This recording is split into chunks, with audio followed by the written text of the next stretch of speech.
अस्सलाम वालेकुम वरहमतुल्लाहि वबरकातुहू। कैसे प्यारे बच्चों, आप सभी ठीक है जी। मेरा नाम अख्तर अली हाशमी है और मैं Hasan education institute of health sciences जो हमारा इलाहाबाद कैंपस है उसके प्लेटफॉर्म से आप लोगों के सामने हाजिर हूँ। ठीक है, आप लोगों को ये बताना था कि हम बात कर रहे हैं LHV इंग्लिश की जो पार्ट 1 है, जिनका इंग्लिश का न्यू सिलेबस है उसकी ट्रांसलेशन के बारे में हम डिस्कस करने जा रहे हैं। हमारे इस बुक का जो यूनिट नंबर 1 है जिसका नाम है खातमुन नबिय्यीन हजरत मोहम्मद सल्लल्लाहु अलैहि वसल्लम। तो आज हम इस यूनिट नंबर 1 के जिसका उन्वान आपके सामने लिखा हुआ है उसके पैराग्राफ नंबर 1 को डिस्कस करने जा रहे हैं।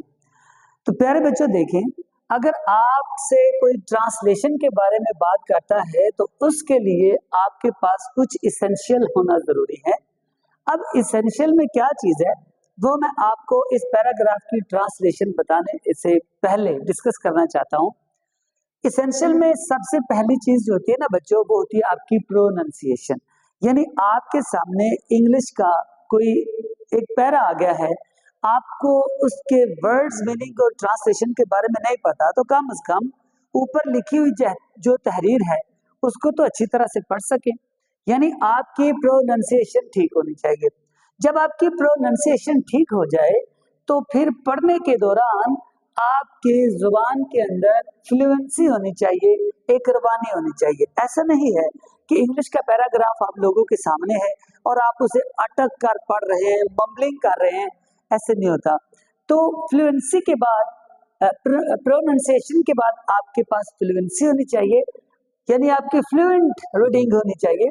उसके बाद आपके पास आ जाता है पंक्चुएशन। आपने पंक्चुएशन पढ़ा हुआ है, जैसे कि रुमूज़ो काफ जिसको बोले जाते हैं कि कोमा कहाँ पे लगना है, फुल स्टॉप कहाँ पे लगना है, क्वेश्चन मार्क कहाँ पे लगना है।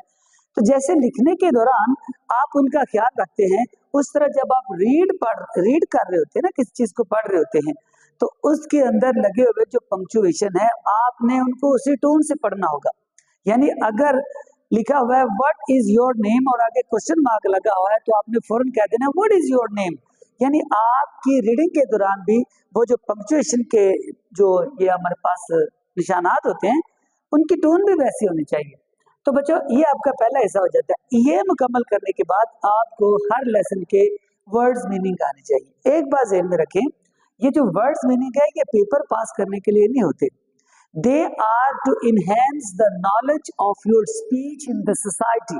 सोसाइटी के अंदर आपकी जो स्पीच पावर है, जैसे कि आपने बात किसी से करना है, तो ये एक किस्म की वोकैबुलरी होती है जो आप अपने दिमाग के अंदर स्टोर कर रहे होते हैं। तो जितने भी वर्ड्स मीनिंग होते हैं उनको आप डेली लाइफ में यूज करेंगे तब तो आप सेफ रहेंगे।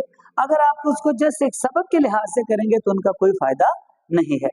उसके बाद आ जाते हैं स्पेलिंग। स्पेलिंग कैसे याद होते हैं? हर वर्ड कहता है कि आप मुझे अच्छी तरह से प्रोनाउंस करें, मैं आपको अपने स्पेलिंग खुद बता दूंगा।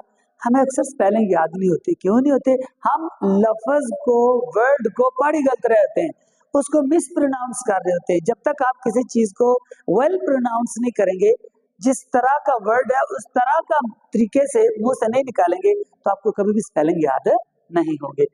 अच्छा, जब स्पेलिंग याद हो जाए तो कोशिश करें कि ट्रांसलेशन खुद से करें और आइडियल ट्रांसलेशन करें, कंसेप्चुअल ट्रांसलेशन करें।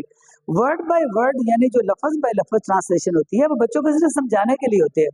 जो टीचर डिमांड करते हैं सही वाली ट्रांसलेशन, तो वो आपकी एक बामुहावरा, पूरे जोड़ तोड़ के साथ और कॉन्सेप्ट के साथ होनी चाहिए। तो बच्चों आप लोगों को ये बताना जरूरी था कि अगर तो ट्रांसलेशन करनी है तो इन जो पॉइंट्स मैंने आपके सामने लिखे हैं इन पर अमल करना होगा।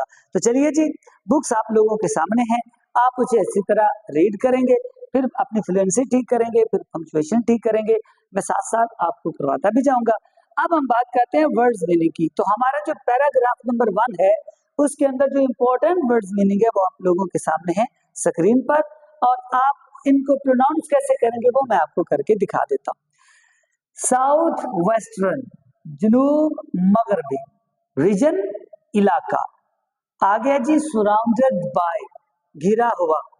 एरिड का मतलब बंजर और हिल्स पहाड़ियां। लाइफ का मतलब वाकया है। सैक्रेड सिटी, मुकद्दस शहर। उसके बाद आ जाता है बर्थ प्लेस, जाय पैदाइश, जहां पर कोई शख्स पैदा होता है ना, वो उसकी होती है बर्थ प्लेस। और लास्ट का मतलब होता है आखिरी। यर्न का मतलब होता है शिद्दत से किसी चीज को चाहना, ख्वाहिश करना। इनजस्टिस आपको पता है नाइंसाफी को कहते हैं। वाइड स्प्रेड, वाइड मैंने वसी, खुला, स्प्रेड फैला हुआ, मतलब दूर दराज तक फैला हुआ।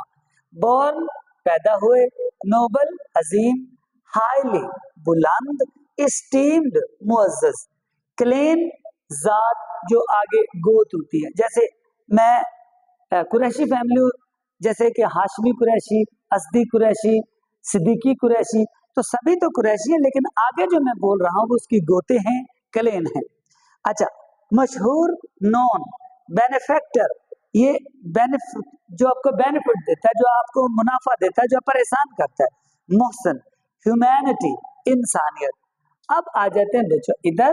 दान का मतलब होता है सुबह। इनलाइटनमेंट से मुराद है आपकी शऊर, आपकी आगाही, इंसान के अंदर रोशन ख्याली क्या आती है। अपीयर जाहिर हुए, वर्ल्ड दुनिया को बच्चों कहते हैं। इन गल्फ, गल्फ का मतलब होता है हड़प कर जाना, किसी चीज को गर्क कर लेना, समा लेना, अपने अंदर जज़ब कर लेना। तो इन गल्फ खत्म हो गई, यानी गर्क हो गई। इग्नोरेंस जहालत को कहते हैं। मॉरल डिके से मुराद है इखलाकी जवाल, बंदे का इखलाकी तौर पर खात्मा हो जाए। सोशल फैब्रिक्स, अब सोशल कहते हैं मुआशरे को, जो मुआशरे तलक रखता हो। और फैब्रिक्स आपको पता है कपड़े को, धागे को, फैब्रिक्स को।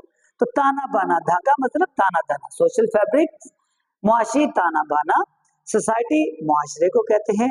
टीयर, टोर, टॉर्न, यानी तीसरी फॉर्म है टीयर को फाड़ देना, खत्म कर देना, बिखर जाना, टूट जाना।